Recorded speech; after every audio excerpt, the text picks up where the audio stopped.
everybody! Yeah! Happy fucking Day. Sunday. I don't Whatever know. day it is. This is probably going to be a Sunday show. It is. Thanks for, welcome back Welcome back. to Talking Tunes. There we go. I don't know. I'm just trying to fucking pull it together, man.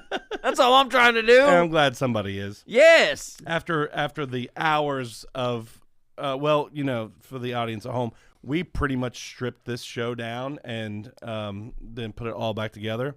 Multiple times. Because I hate myself. Well, and everyone else. Yeah, I mean, I'm glad that you did it because I didn't do a fucking thing. I just showed up and sat down and looked gorgeous. There was a purpose. It did make some things better, but you really wouldn't think that this little show would require so many fucking cables. No. Fuck you. You're the one who did this. When this was an original idea, it was just me and you with a microphone talking. You're like, no, we have to have video. No, we have to have this. No, we have to have this. Look. So, yeah, this is all on you. I don't hear that shit. All right. Yeah, you don't want to hear it, but it's the fucking truth. We got a pretty good show. I'm not saying it's not a good show. Yeah. I'm not saying it's not a good show. It is a good show. Look. Did you for a second think that it was going to be any other way? But when you complain about the shit that you have to do because this is the way you wanted it, I mean, I don't agree. How long have you known me? I get it. Of course I'm going to complain. But I'm just voicing my opinion on it because I think it's fucking hilarious. Oh, good thing no one cares. Yeah. Just sit over there. Like you just sit over there. Right. Really? Is that what the fuck you're going to try to say to me? You worked late tonight. You go, I worked late. I'm tired. I'm like, well, you chose to work there. I'm sorry. Just shut up. I don't want to hear you bitch about it. I'm sorry did I complain about my job? No, I didn't. But you're complaining about, I had to move some equipment. But it is funny, though. It really is, like, how much shit there is for this. It's insane. Like, the amount of shit that you guys did. I don't know why I do this to myself. I swear to God, I don't know. I just maybe you're just unhappy with everything. Is it masochist? Is that what it is? Am I a masochist? Is that the right word? The one who enjoys being in pain? Right. Yes. I think that's right. Yes. I agree. I completely agree. Right. That's what I am. So what's going on, man?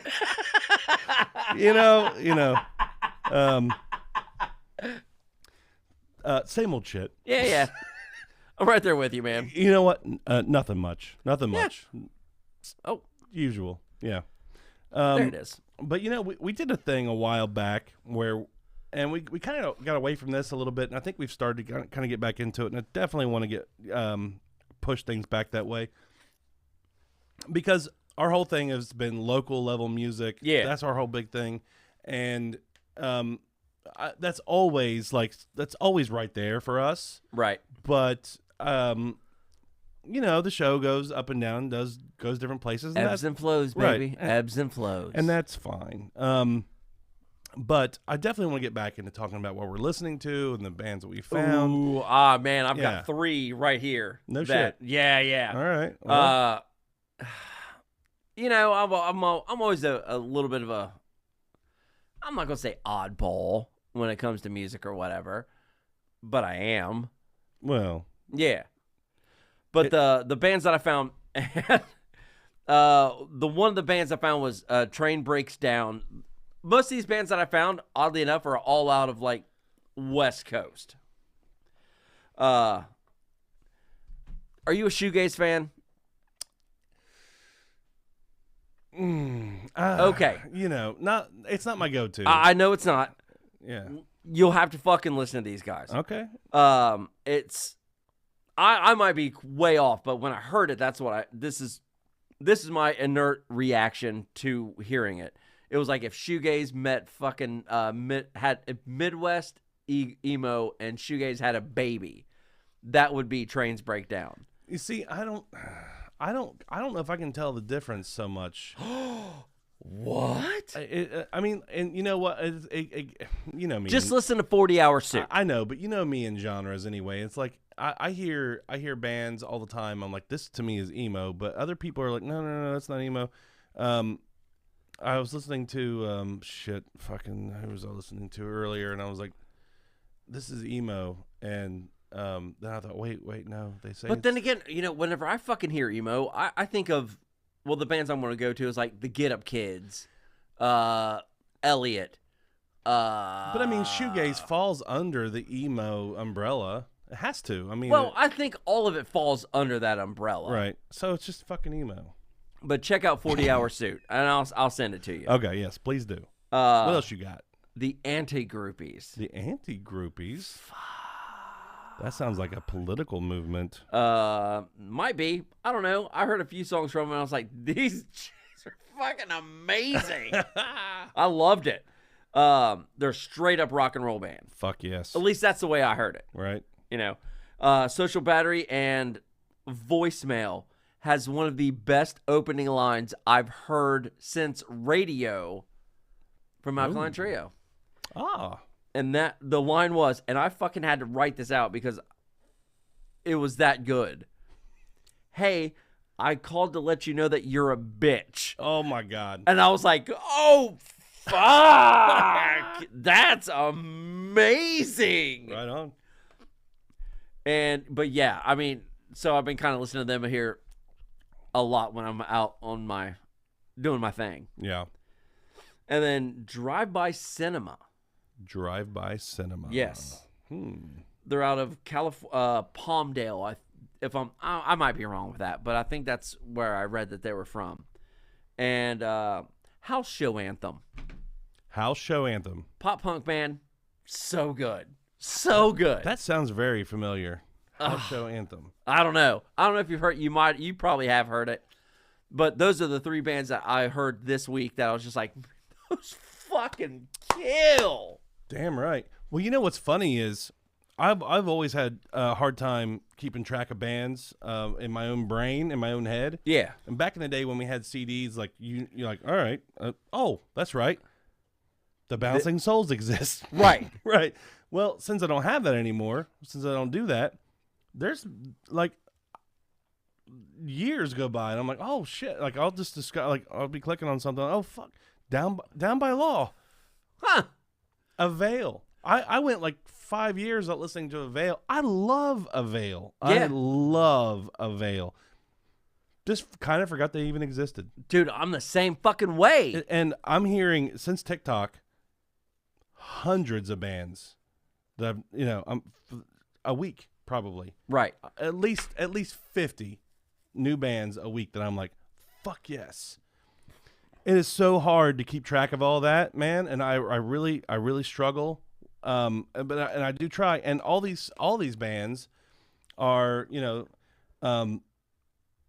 if they're doing well on their own, it's not that I don't like them. Of course, there's still several, and I think I've even mentioned some of them before.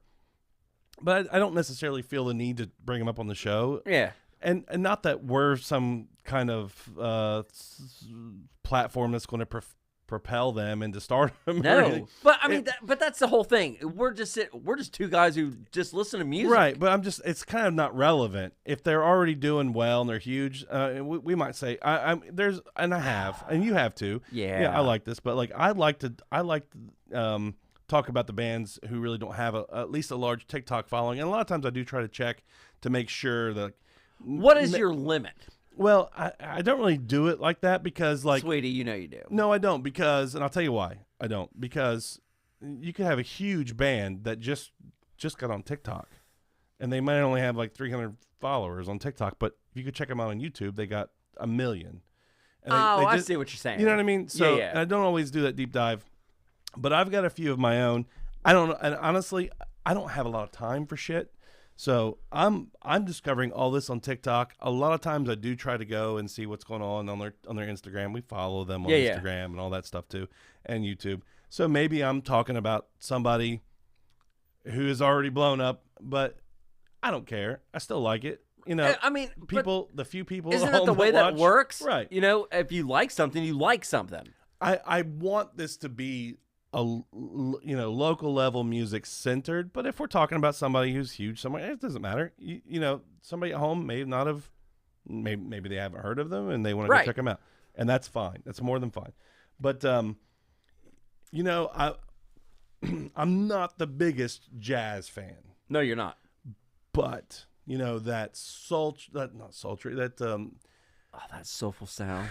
Like the Jessica Rabbit style. Yeah. And then like the dark alleyway. Right. Kind of that jazz blues. That whole noir, I guess. Yeah. Noir. Yeah. If you like that kind of stuff, and I dig the shit out of this, Leslie Vincent. Okay. And it's Leslie Vincent Jazz on TikTok. She I think I just found her like yesterday. Really? She's doing okay, fairly well. She's a singer-songwriter, and it's so good. All right. I went through and listened to just a bunch of reels of different things. Yeah. So good. If you like that kind of stuff at all, check that out. I think it's fantastic. Honestly, I love that shit. I don't like the almost math metal style jazz, where it's just like, what? I just don't. I mean, I'm not like, if I was at a jazz club and that was going on, I'd probably be like, fuck yeah, that's awesome. I could enjoy it like that, but just driving around listening to it, that's not my thing. Okay. But you could listen to her. That's my point. Yeah. Is I could listen to her because it's not that. It's more I get it. It's more of a, I don't know if Jessica Rabbit style is I'm sure it's not. That's just what I'm lazy. It's just what I called it. There's a Chicago metal band called Outrun the Sunlight. And okay. Yeah, you gotta go check them out. All right, you gotta go check them out. Well, send me links, dude. I will, and hopefully we can talk to some of these people on the show. I know we're not going to get to that this year, but I'm saving all this shit, and I've got a bunch of messages. Yeah, all my love for you. I definitely want to talk to some people. Right. I mean, there's all kinds of amazing artists out there. There's a band you gotta check out. Sean, you're gonna love these guys. They're called Schemo. Okay. Very small band at this point. They're a Rocky Mountain emo band. Oh shit. Yeah. And you know how much I enjoy my emo. Dude, you're gonna love this. You're gonna love it. Okay. If you look them up on TikTok, it's Schemo Band, at Schemo Band, and that's 2 I's in Schemo. So you're going to love this. All right. Go check them out. I'm telling you. Bring it. And the last thing, we have a guest tonight. Yes. We have an awesome guest tonight.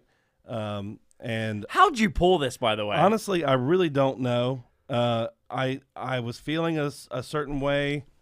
Did you slide in his DMs? I did. Oh, yeah, you did. I did. And I really didn't expect to get a response. You dirty, dirty boy. And I got an immediate response. Wow. I did. And we went back and forth, and all I pretty much said was thank you for this song. As a cisgendered white male, I still want to thank you for this song. Yeah. And he came right back and we went back and forth, and I had no intention on asking him to be on the show. He's kind of big time. And I just threw it out there, and he said, hell yeah. So that's awesome. So we're getting him tonight, and I'm stoked. Yeah, very stoked about that. I can't wait. I got lots of questions, and I want to hear his take, and it's going to be great. But his so it's so the audience knows, it's Joel Adam Russell. His big song right now on TikTok, and I'm sure other places, YouTube and Spotify, is knock the boy out of you. Yeah. Well, it's such an awesome song. That's the song that I heard. That's the first song I heard from him, and I was like, wow, that's a message that needed to be said. Yeah, it did. Yeah. Yeah. and we're gonna get to talk to him. So I think actually we can go and maybe I think we might have him right now if we can. Oh yeah, yeah, we might be able to go ahead and let me see. Nice. Do we have Joel? Do we have him? Joel, you're there? Hey guys, how's it going? What's that? Hey, bud. Howdy. Hey, picture looks good. Sounds good. Yeah. That's awesome. Right on. Well, we always have a certain level of some form of fuckery. yeah, and we do a lot of it to ourselves too. Yeah, we do. Once things start running too smooth, I insist that we tear everything down and start over again. I don't even know why you do that, but you constantly want to do that. Well, it seems like it's called for a little bit, and I think we've got a better setup because of it. It's just figuring it all out and getting it all straightened up. So, but I think we're doing okay now. All right, but it's all good on my end. Everything seems great from here. I mean, you guys look like real pros. Oh, all right. Well, that's as long as we have that facade. Do we have to pay this guy to do that, to say those things? I'll expect the check in the mail. I'll be waiting for it. All right, yeah, you wait for that. Jeff, you got that right. We'll get right on that. A long wait. Oh man, but I really appreciate you hanging out, and and I'll tell our listeners we had to bump you back a little bit because of me, because of me. Yeah, we had our own Sean Frazier. Yeah, was running late today. So I was. Yeah, I'm sorry, buddy. Gotta deliver those packages. Yeah, you do. Yeah, but I really appreciate you being so cool about that, and I know you. Absolutely, yeah, not a problem. I'm sure you're a busy guy, so it's much appreciated. And I got to tell you though, I've been since the second I heard the first thing I ever heard from you was the "Knock the Boy Out of You" song, and I think that one kind of blew up for you, didn't it? It's doing all right. Yeah, I don't know if I've had a song have quite that reception so quickly. Man, yeah. So yeah, that one hit me like a ton of bricks. I love that, and then of course I did a little bit of a dive into you there, and you're not a one trick pony. You're out there doing. Thanks, man. I mean, right. I've listened to you on Spotify quite a bit. Checked out a lot of your TikTok videos, and I believe even on Instagram as well. Very good stuff, man. You're super talented, and I really appreciate you coming on the show. Thank you, Jeff. I really appreciate that. Thank you. Well, I wrote it right there, and with that, I don't know if I'm getting ahead of myself, but I got home from work and I, was scrolling through the thing, and just kind of unwinding from the day. And I saw that kind of infamous now Nick Fuentes clip. And then as and it was just, that's garbage. And, you see so much, just dumb statements that it didn't really even sink in the moment. And then it was like a couple more things came through with very similar or exactly the same sentiments, and man, it made me really mad. And that's a kind of a novel feeling for me. I don't get mad very often, and there's just a few things that really make me kind of bow up, and one of them is just is people taking advantage of folks that can't, either can't defend themselves or aren't in a position to in that moment, or they need an extra hand.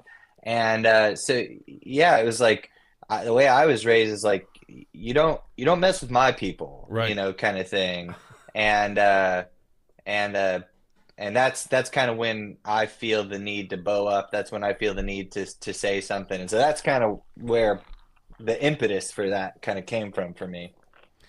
Well, I get that 100%. Yeah, I mean, we both kind of feel the exact same way about that. Yeah. We've done it forever. I mean, as long as I can remember, we've always stood up for the people who couldn't at that time, or just didn't feel empowered enough to be able to do it. Yeah. And any type of injustice, that's just something that we are we're definitely against.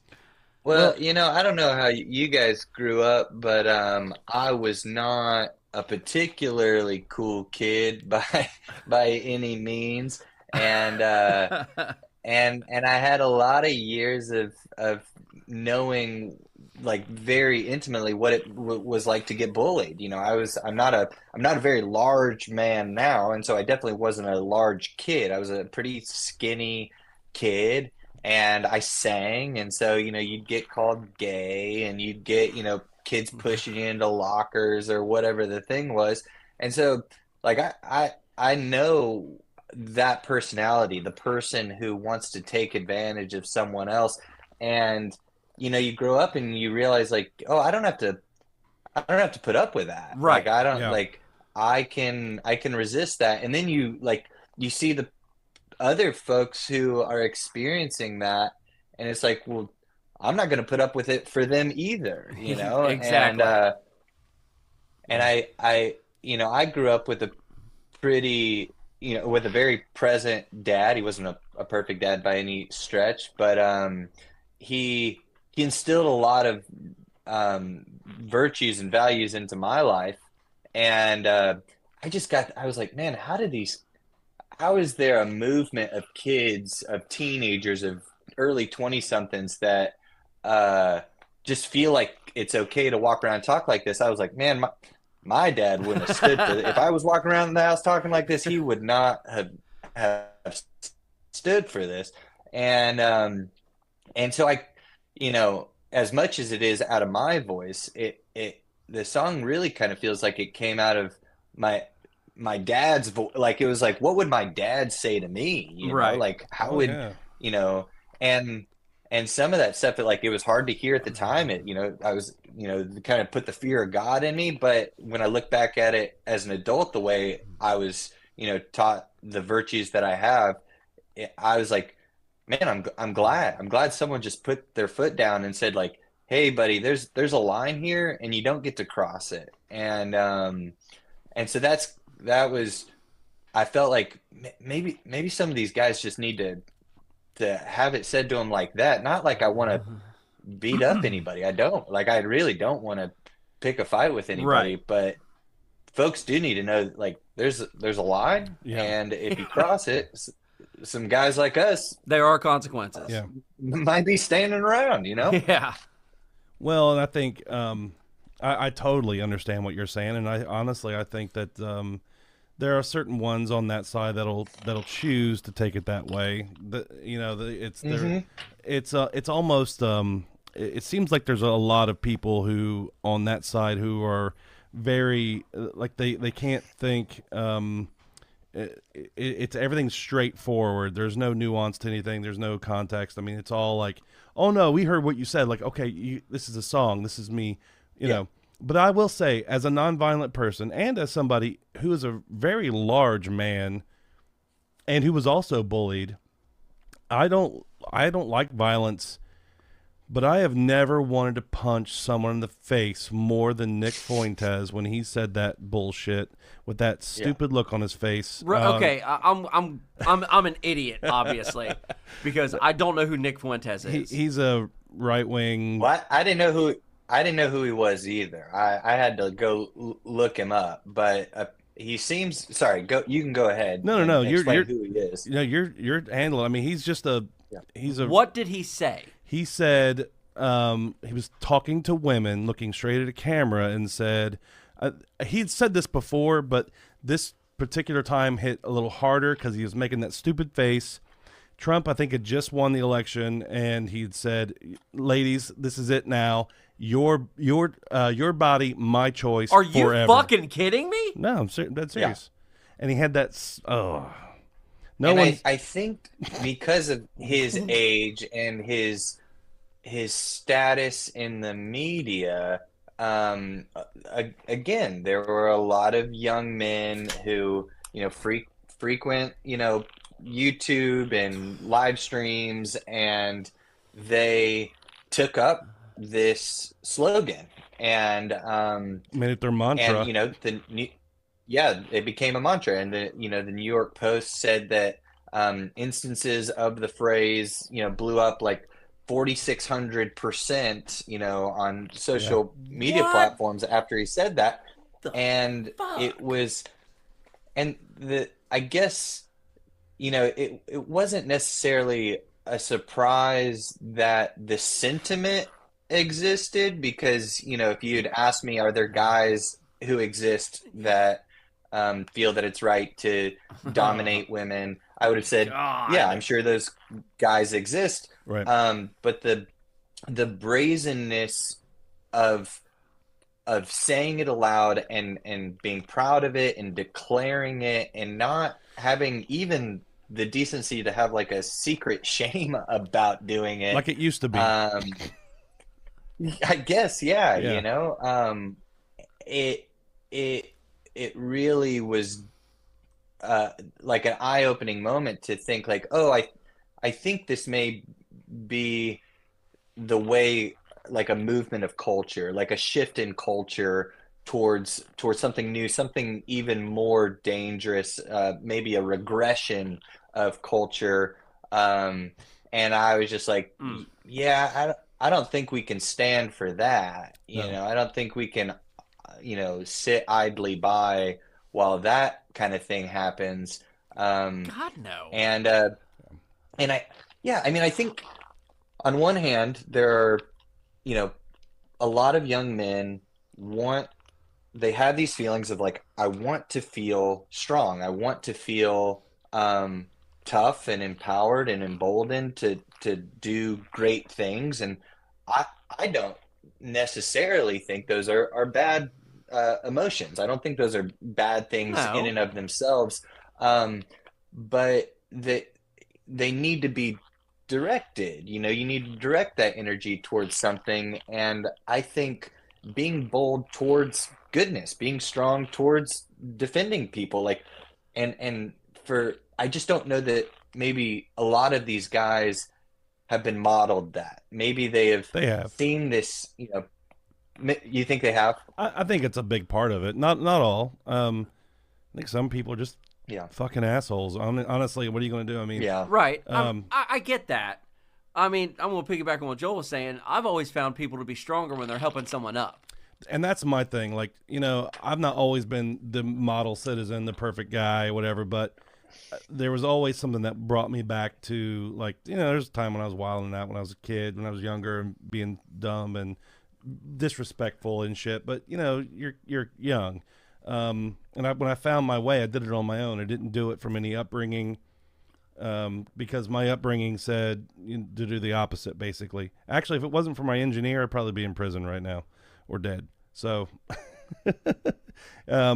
because it's, to me, it's just basically, it's like you said, Sean, helping people up. Yeah.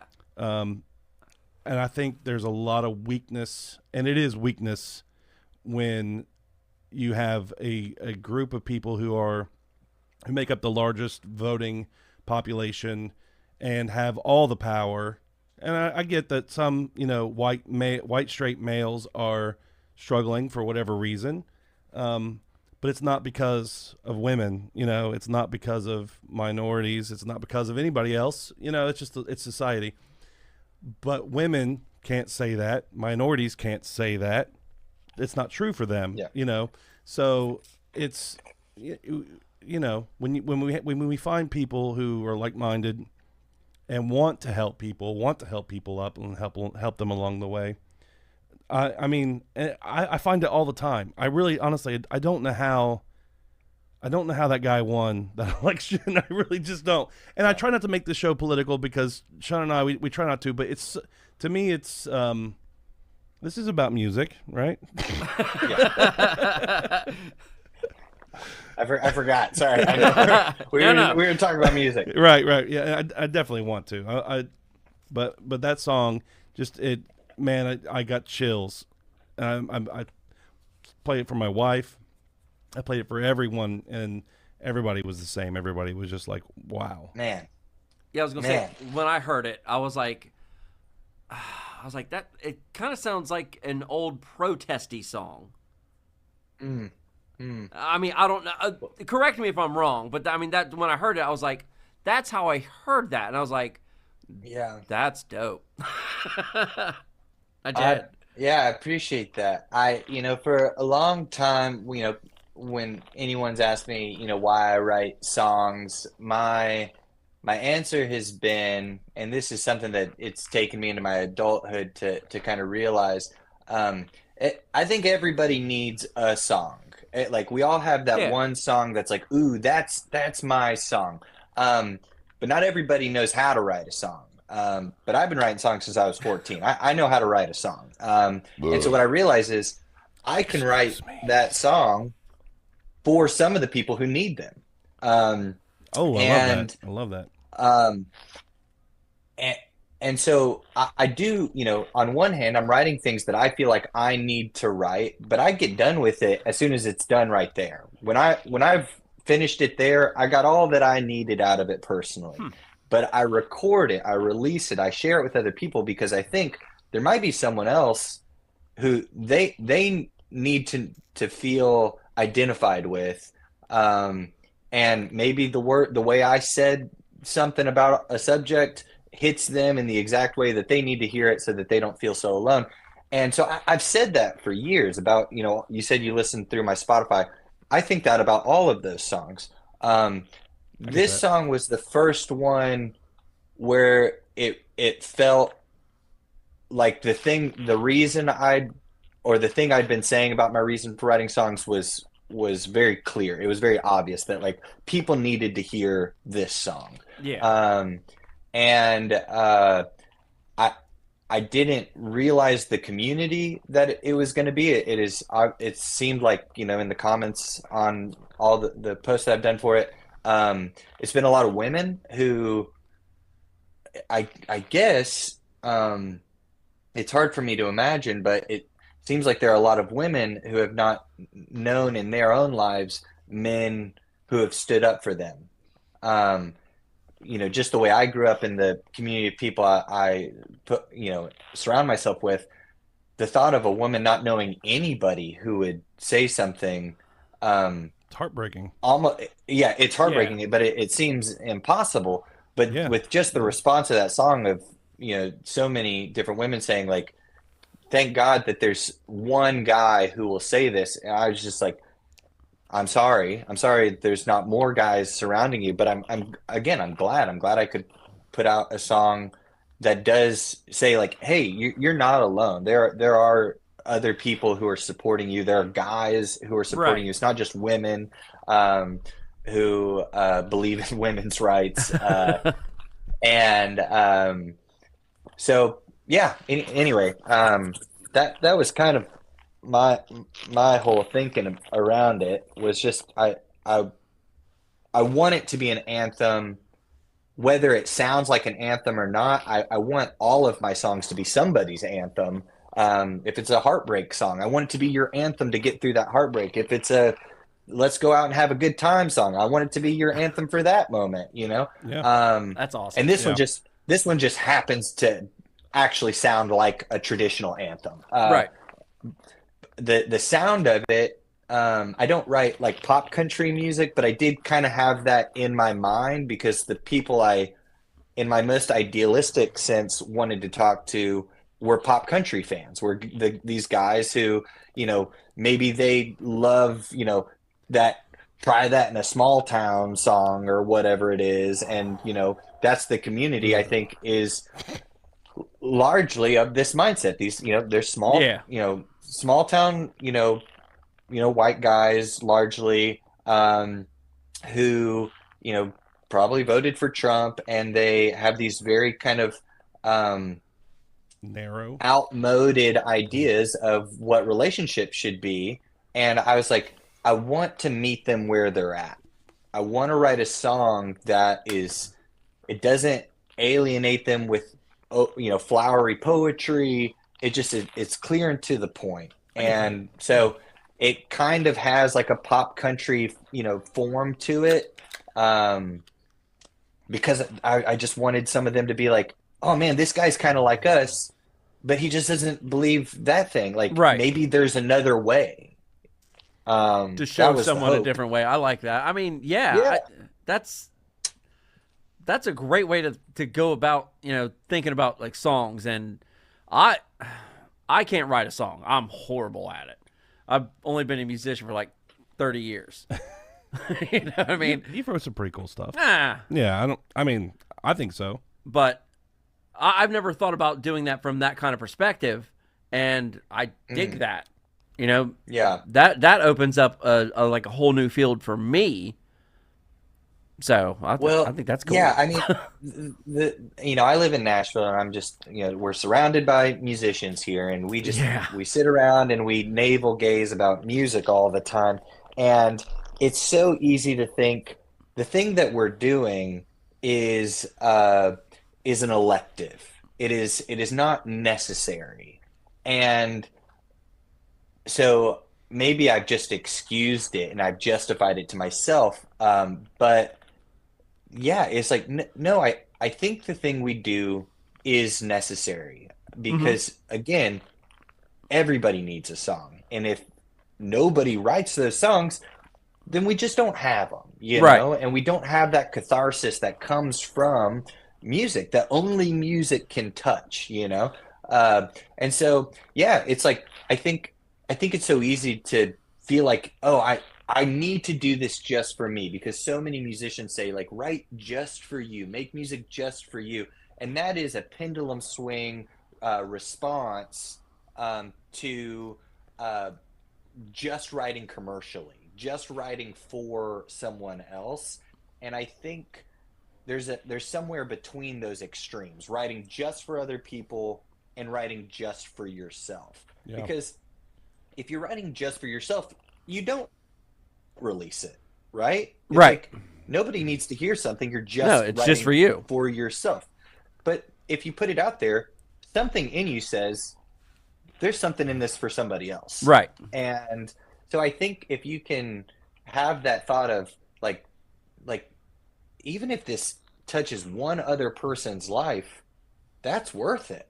Oh yeah, that's a worthwhile reason to have finish the song, put the song out there. If I made one person smile, I made one person, have a therapeutic thought, whatever it is. Like that is a good reason to have written a song. Well, and honestly though, I really do feel like it is needed in a society, a thriving society. I feel like you cannot have, and I've had this argument many times. Yeah, I mean, to survive, you need food. You need access to food, shelter, all those things. But that's to survive. And honestly, if that's what we're reduced to, I mean, that's not living. Are you guys familiar with Maslow's hierarchy of needs? Yeah. I'm a big fan of that framework. And what you're talking about, like shelter, clothes. Right. Yeah, that's your base level. We do need those things more than we need anything else. That's just step one, though. There are other needs that we have, and I think art and beauty and a sense of purpose, and creativity, feeling seen. Those are also needs. Those are also needs that we have to be not just, sustained, organisms, but also fulfilled, humans. Right. Right. Exactly. And, especially, like I said, a thriving society, a civilized society with a large number of people, these things are super important. What you do is super important. And honestly, I love that song so much, and Sean will tell you, I'm not really a country-ish guy. I really don't call what you. I mean, I don't know, and I'm shit with genres. I've described it to people as like Americana. I don't know what it is. Yeah. To me, that song is not country. It may be like a representation of like early country, what maybe country was supposed to be or was at one time. But, when you compare it to country today, I really don't get those vibes. And a lot of your other stuff, and I definitely want to talk about that too, because you have a lot of really, and I had some songs written down, but things have gotten crazy around here. but like I'm getting like Route 66 vibes, you know, like I really feel like you are an artist I could have discovered maybe while you were opening for Nick 13 or something. I don't know if you're familiar with Nick 13 from Tiger Army, um, or you know, and then it wouldn't surprise me for 3 or 4 years later, you know, he's opening for you. You have a lot of really great songs. I've not been through absolutely everything, but it's all quality. It's all really What good. I've heard, yeah, it's Yeah. fantastic. And you know that song, you know, of course, that song, that's what drew my attention to you. And I remember that night when I messaged you, I was like, man, I just I forget what I said exactly. Something I just wanted to thank you because, you know, I don't want to be judgmental or stereotype people, but you don't see that enough on the country side of music. Sure. You know, you got Tyler Childers. What's the Sturgill guy? Sturgill Simpson. Sturgill Simpson. He's very progressive. Jason Isbell did a really good job speaking out during the 2016 election. I think it was 20. Yeah, he's done a really good job being vocal, and there's a number. A lot of the female country artists, Maren Morris, Casey Musgraves. They've done a good job being vocal about it. But you're right; it is overwhelmingly the country, the bigger pop country radio country machine is like they try and be, you know, pretty impartial politically, and then if anything they go pretty far right with the Jason Aldeans and Kid Rocks and that kind of stuff. But if you have any kind of like left-leaning ideas, excuse me, they that's not good for the cash flow of Right. country music, unfortunately. Well, and they think that we don't know when they're dog whistling. You know, they really think that we don't know. And you know, there's people who could sit here and argue with me and say that small town, you know, try that in a small town song isn't just completely full of dog whistling through not just the song but also the video. I mean, you're crazy. You're crazy. There's no way. There's no way. And I mean, we've just talked about this. This is not about politics. This is not about politics. This is about morals, and that's all. And my morals say, you know, we like same as yours. We help people. Yeah. We help people up. That's the whole thing. And Well, I mean the thing about country music is like we're a bunch of artists.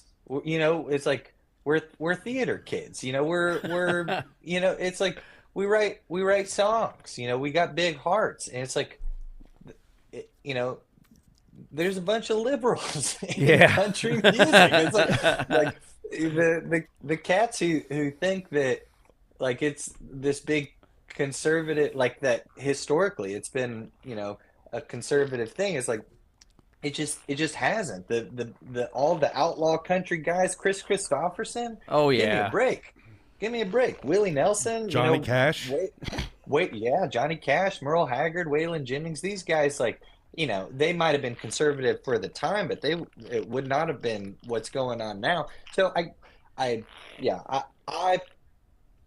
think I live within the canon of country music. I do think Americana is broad enough to maybe more accurately define what I do, but I definitely am a fan of a redefinition, a reclaiming of what is country.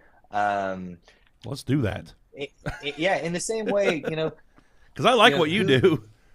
Who owns the American flag? We all do. It's all of ours. You know, it's like if you're an American, that's your flag. And country music is America's genre, you know, just like the, you know, blues is or jazz is. Not that we don't share it with other people, and there is an influence from all over the place. Country music's influenced by, you know, multiple cultures, you know, Right. Black culture, you know, European culture, you know, all over the place. But it came to a head. It found its its legs as an American genre. And, you know, there would be no country music without Woody Guthrie. Woody Guthrie, this machine eats fascists. Right. You know? Yeah, I mean, I think there's room for all political ideologies within the genre. And I don't mind people having conservative viewpoints. You know, that's fine. I don't think these kind of I'm blanking on the word, the like MAGA? ideas of like I mean I guess that's all, what MAGA has done to the conservative party, I think isn't conservatism. Right. It's not. I'm not saying I'm a conservative. I'm just saying that isn't what my dad was when I was young. Right. Like he's become a different thing. You Well, know? you sound like somebody who's been in political somewhat, probably for a long time, a good portion of your life, and you know, I'm sure you're like me. The arguments that you have with, let's just say, Republicans for the, you know, is a lot different today than what it used to be. It's not. Yeah. We're not arguing about the same things. You know. So I mean, that's just how things look now. It's just different. Yeah. And you know, when you think about where we came from, and we're gonna tie this in with music because, you know, I'm pretty sure Johnny Cash was on like a communist watch list, you know, from like government. Sure. You know, like they were asking questions about him, like all the things that he was talking about. It was radical. It was fucking radical. You know.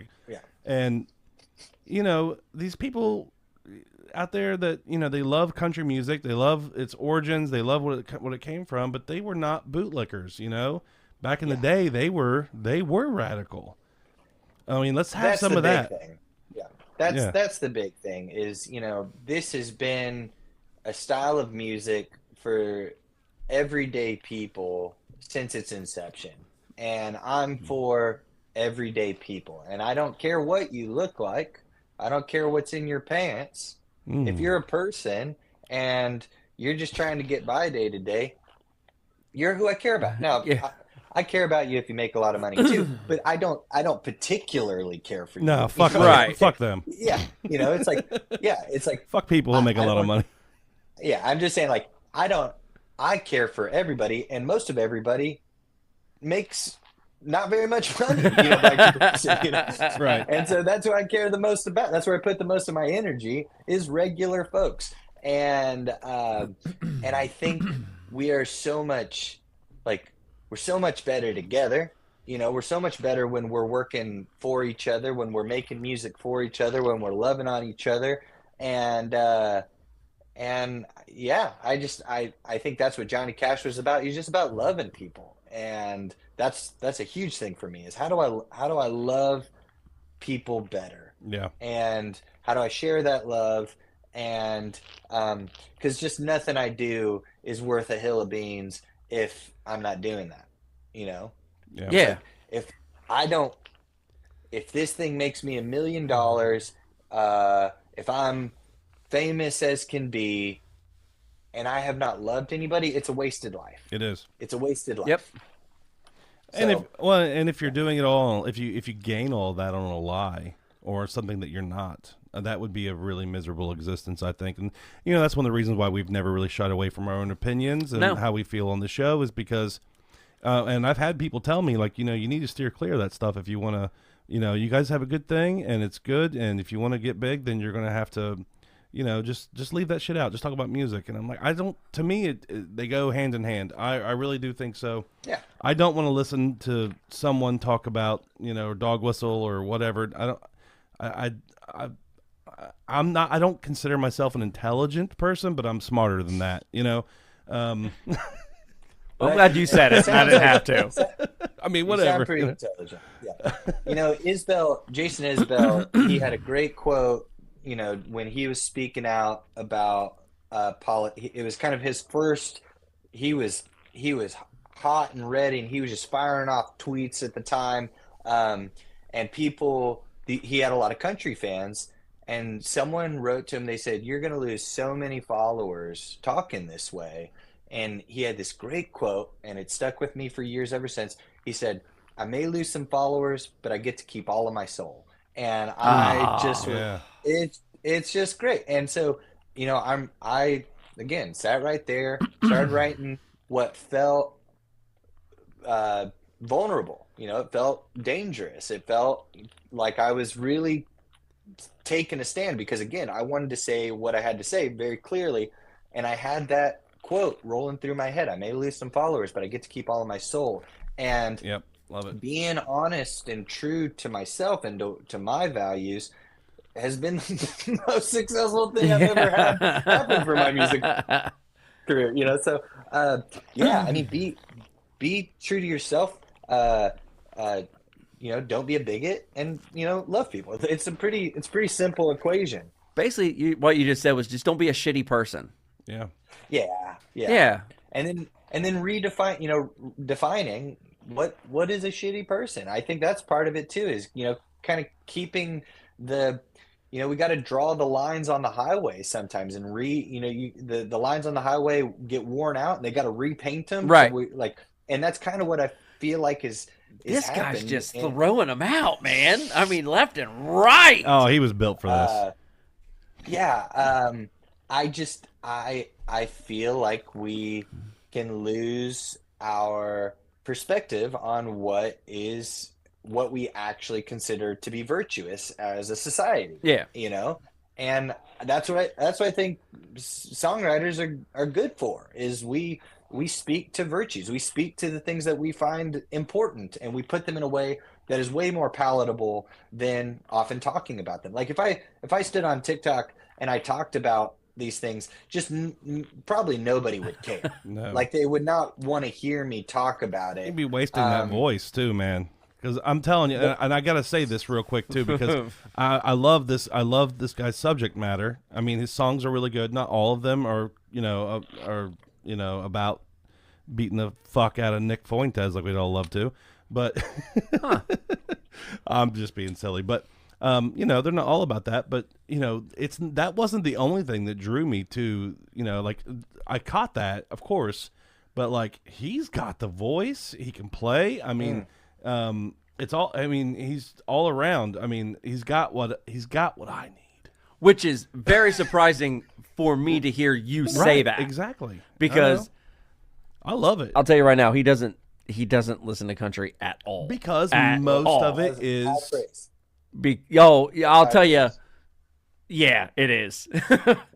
And when I'll tell you what, I didn't listen to country music for most of my life. Well, I saw your video. Yeah, you were watching. You had on a Bowling for Soup. I grew up playing pop punk music. Yeah, I was doing the Warped Tour thing, and Oh yeah, Newfound Glory, Blink-182, Taking Back Sunday. Those guys. That was my thing. And I grew up in Texas. Country music was everywhere. right. Yeah. But I mean, I grew up in the 90s, and 90s country music was a particular genre. It was a particular flair, and I've come to appreciate some of it more now, but there was it was in the early days of like digital music production, and looking back, I think a lot of it seemed really slick to me in a way that I just I couldn't really relate to. And as I've grown up and moved here to Nashville, and you kind of find the heart of that genre, you realize there's a lot of honesty in country music, and there's a lot of it feels authentic and it feels raw. I think I like the rawness of country music. Well, you're definitely an so old school punk rocker then. And that's yeah. Yeah. But I think the thing that you heard in my song, maybe, and I hope, is the thing that I found in it from other people. And I was like, oh man, like country can sound like that. Country can talk about that. Like, well, I like that a lot. And so I've gone down that rabbit trail and found that there's so much richness there. Well, I honestly, that song in particular of yours is probably one of the darker songs I heard from you. And I really dig that a lot. I like that. I like that. You do. I like that darkness. I do like the darkness. Sure. But a lot. I mean, I recommend you check out Nick 13 because I think you just judging by your style of music, I think you really dig that. Am I wrong? Well, I mean, if you're going to throw Nick 13 know. out there to me, that's just ridiculous. Right. Because you know my answer is Right. going to be, oh, yeah, go listen to everything this guy fucking ever does. All right, I'll look it up right now. Yeah. There's that, like, I call it Route 66 style. I may have made that up. I don't know if I did or not. I'm not giving you credit on that. I don't want credit. That may be something that's in my brain that's not supposed to be there. I'm not sure. But it just, when you see those commercials for Route 66, it just kind of reminds me of that. So, but anyway, you've got a ton of really great songs on there. I've not heard anything that I didn't really like, honestly. And high praise. I like praise. But I like Nick 13. So Yeah. I mean, but I do have to ask you, your drummer, or at least the drummer who played for Knock the Boy Out of You. What's his background? Because I have a theory. He's not a drummer. Is that your What? theory? No. His name is Jesse, and he is a bass player. He's currently the bass player for Nick Fogerty, or not Nick Fogerty, John Fogerty. Oof. Wow. And That's and impressive. he Yeah. has become a buddy of mine. Nope. in the last 6 or 8 months, and he's got a little studio at his house about 10 minutes from my house, and I Hey. recorded 2 songs with him or about this time last year, and I had this song, and I said, Jesse, you got any time? I need to put this out like this weekend. And he said, let's do it. And so we went to the studio and laid down acoustic and vocal, and then he played everything. He has Wow. a drum kit, and he's capable enough at drums that he laid down something and was able to make it work. I just had a theory that he was more of a rock and roll kind of guy. Yeah, no, he is. He definitely, he's that. In fact, his first go with it was much more of like a 70s rock kind of thing. Okay. And it was a little groovier. Okay. And I said, could you do that sound, but like it was a punk band playing it? And so he played Makes it. perfect sense. So he played it because I knew we would do some country production around it. Like I would do the harmonica, and my singing would carry kind of a country thing, which is what I was going for. But I thought I wanted that attitude of a punk band. And so that's kind of where that rock and roll sound comes from. Yeah, and I noticed that, like, that was one of the first things. Like, I mean, of course, I listened to the song, it hit me, and then I kind of started to like dissect it in my head. What do I love about this so much beyond the subject matter and whatnot? And like, that was one of the biggest things and I think we talked about this on last week's episode. Maybe we did. Maybe we're just talking. I was drunk then. Just keep probably going. drunk now. So whatever. I got that backward too.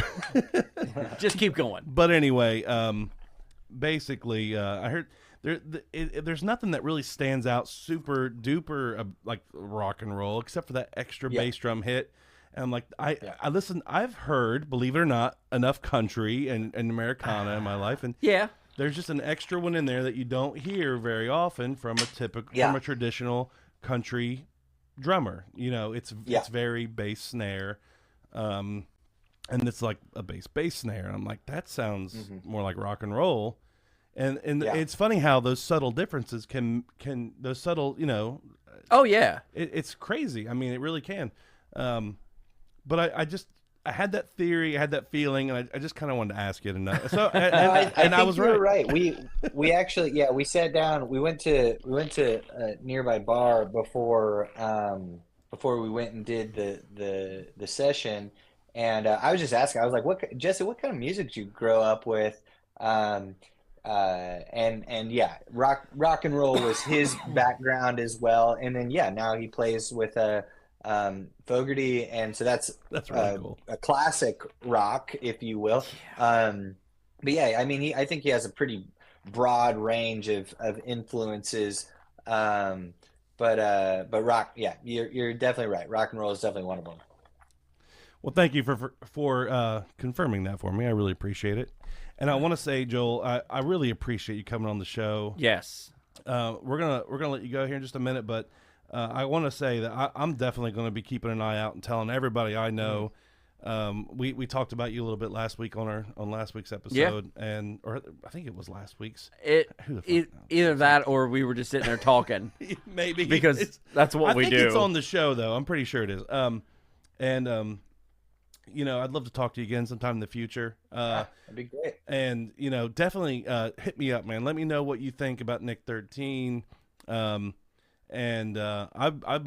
would totally enjoy Sean and I both throwing different links and whatnot, at your direction. And if you're ever, you plan on doing any touring or anything, or? I hope so. I'm trying to figure it out. I'm just, a regular guy. Got a job, got a wife, and I'm trying to do the music thing. How many points did that score you with your wife, though? That song knocked the boy out of you, right? So she seemed to like it pretty well, too. That's a couple get out of jail free cards, isn't it? Yeah, I'm trying to get out on the road. It is a difficult prospect when you're trying to do it all on your own. But I'm going out to Europe. Going to play some dates out in England in March. Nice.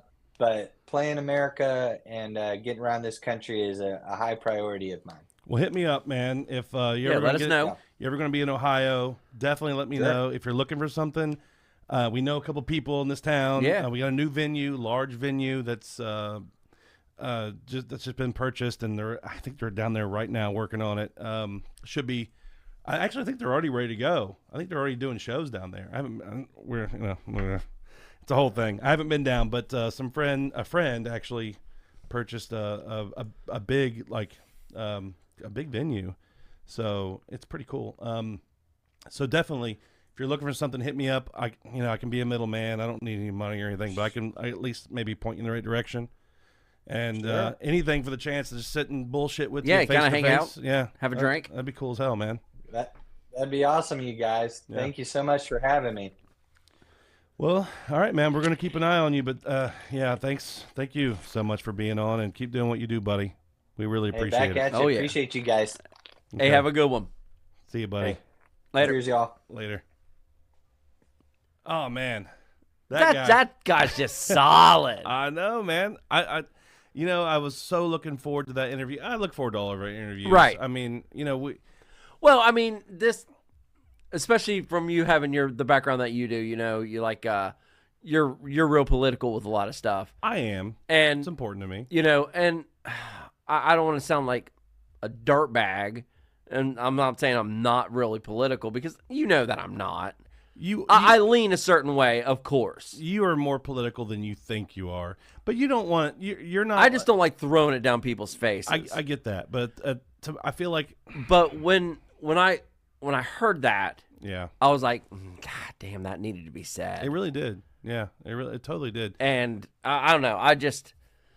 When you said he was actually agreed to come on this nonsense, right? I was like, all right, that's cool. Yeah. But really good guy, really solid points. I mean, dude, throwing out, oh God, what's it called? I was about to say aneurysm, but I know that's not right. Euphemism. Oh, yeah. The highway thing. I was like, that's brilliant. Yeah, and the thing is, man, it's like, I mean, you can tell for him, it's not just a song. No. It's important, and that's what I love about it more than anything is this is real. Yeah. This is fucking real, and I mean, we share those same values. Of course, yeah. But I never once thought about making that song.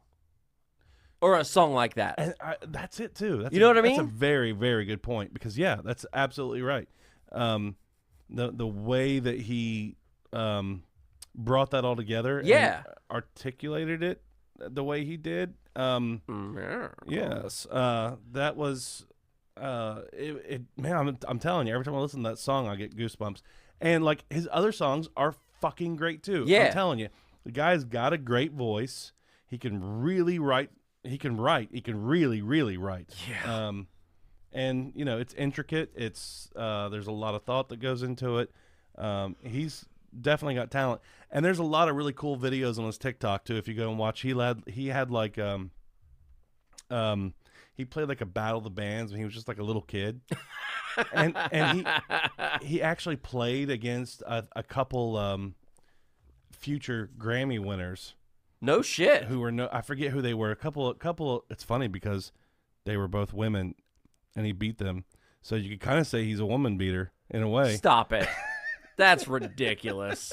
I'm kidding, Joel, if you're watching this, but no, like, and he talks about it, and it's kind of funny because you know his band they won, and then I guess they broke up a couple years later, and then those two different ladies went and both won Grammys. So, and you'd know them if I said their names. I just can't think of them. I don't know what, and I don't have my tablet. You have to help me out here. I got turned around earlier, and I ended up with the tablet that I thought was the right one, and it's not. It's a different tablet. So I don't know what happened to my other and one. I love the fact that you said tablet.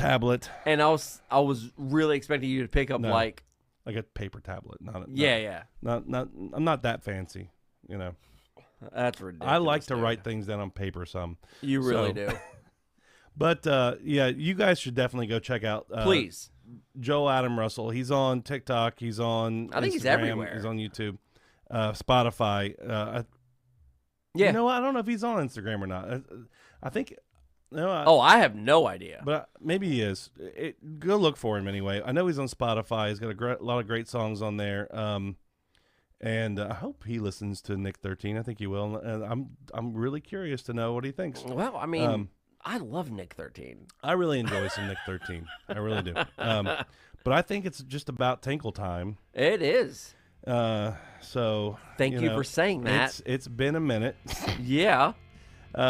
So we're gonna get this going, do our little Tinkle time thing, and we'll catch you guys next Saturday night.